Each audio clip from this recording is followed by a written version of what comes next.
casa pode acelerar o envelhecimento? A casa sozinha não pode acelerar o envelhecimento, mas uma queda pode, uma lesão pode, uma fratura pode, um acidente doméstico pode. A gente enxerga o envelhecimento apenas como algo natural do corpo. E pelo olhar da gerontologia, nos aspectos biológicos e psicológicos, isso faz muito sentido e é real. A gente também é atravessado pelos aspectos sociais, pelo contexto da vida, pelas relações, pelos ambientes. E tudo isso influencia diretamente a forma como a gente vive e envelhece dentro dos ambientes, dentro da nossa própria casa. Mas a gente só percebe isso quando alguma limitação aparece. Quando alguém sofre uma queda, quando acontece alguma lesão, quando a pessoa começa a sentir inseguranças dentro da sua própria casa. E o mais interessante disso tudo é que os acidentes domésticos acontecem em ambientes que são normais, em situações comuns do nosso dia a dia. Eu vou dar um exemplo bem simples aqui para elucidar. Uma senhora estava passando pano na casa dela e ela escorregou, sofreu uma queda, lesionou uma perna e precisou ficar na cadeira de rodas. E isso aconteceu porque o piso dela, o revestimento, ele era polido. Aqueles revestimentos brilhosos, sabe? E eles têm uma superfície muito escorregadia, é muito liso. E para as pessoas idosas a gente não recomenda, inclusive a gente não especifica em projetos, em consultorias, porque no processo do envelhecimento, conforme a gente vai envelhecendo, vão acontecendo várias alterações sensoriais, como por exemplo, a perda da sensibilidade tátil na palma das mãos, nas plantas dos pés, e também alterações em relação ao equilíbrio e à percepção corporal, entre outras coisas. E isso aumenta significativamente os riscos dentro dos ambientes, principalmente em pisos lisos, escorregadios ou até mesmo desnivelados. No design, quando a gente vai especificar um revestimento, um piso, a gente escolhe pela aderência, pelo coeficiente de atrito daquele revestimento.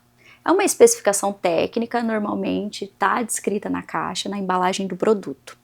E para pessoas idosas, a gente especifica esse tipo de revestimento especificamente por conta da segurança, né? Então a gente leva em consideração essa aderência, essa estabilidade, né? Porque o coeficiente de atrito faz com que o piso se torne antiderrapante, então a gente consegue ter uma segurança muito maior, uma aderência muito maior naquele revestimento.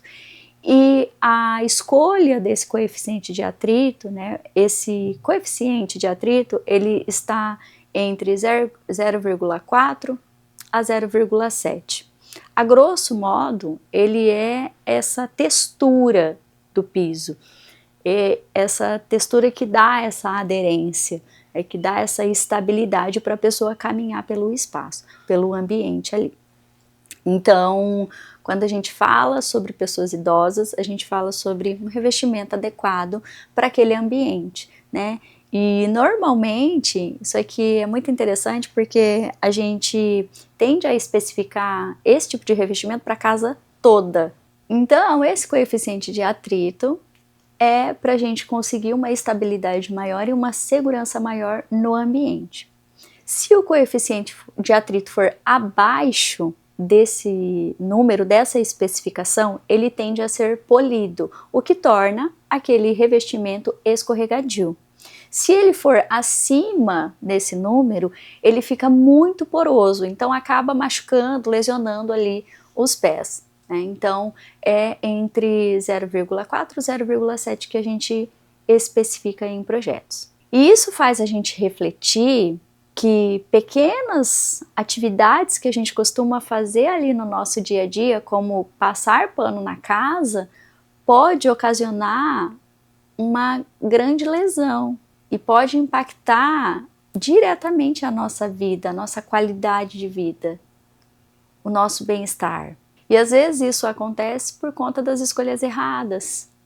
Às vezes um revestimento que você colocou ali na sua casa, por falta de informação e de conhecimento, você optou por um revestimento que ocasionou uma queda. Então, quando a gente fala sobre envelhecimento, isso se torna ainda mais importante, porque uma queda na velhice não é apenas uma queda. Dependendo muito da situação, ela pode impactar a autonomia, a independência, a segurança, o bem-estar, a autoestima e até a qualidade de vida daquela pessoa.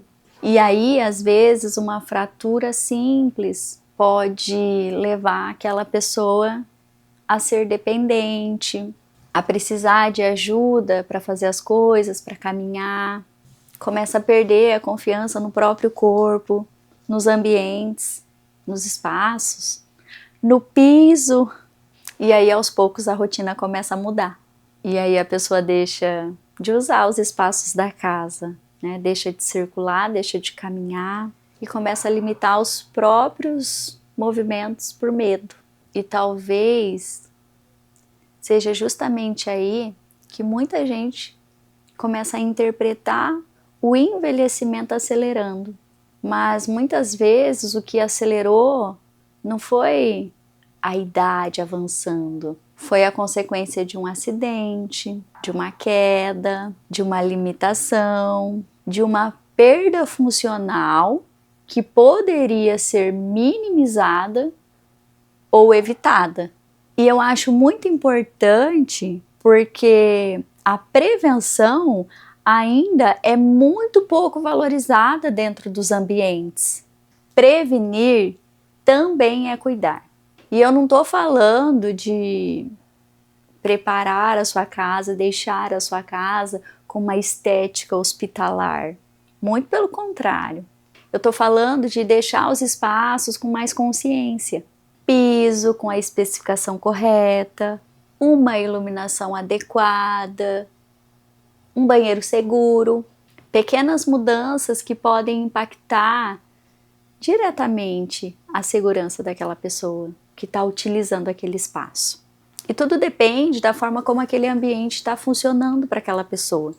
Então a gente precisa entender como a gente pode melhorar os espaços para que acidentes não aconteçam no nosso dia a dia, porque realmente ele acontece de uma forma muito corriqueira e às vezes por falhas por escolhas erradas, né? Às vezes eles acontecem por escolhas erradas, por falta de informação, por falta de conhecimento, por falta de observação. Então a gente precisa estar mais atento e consciente, mais presente de como os ambientes podem nos ajudar e proporcionar a segurança e o bem-estar que a gente precisa. A casa também participa da forma como a gente vive e, consequentemente, a forma como a gente envelhece.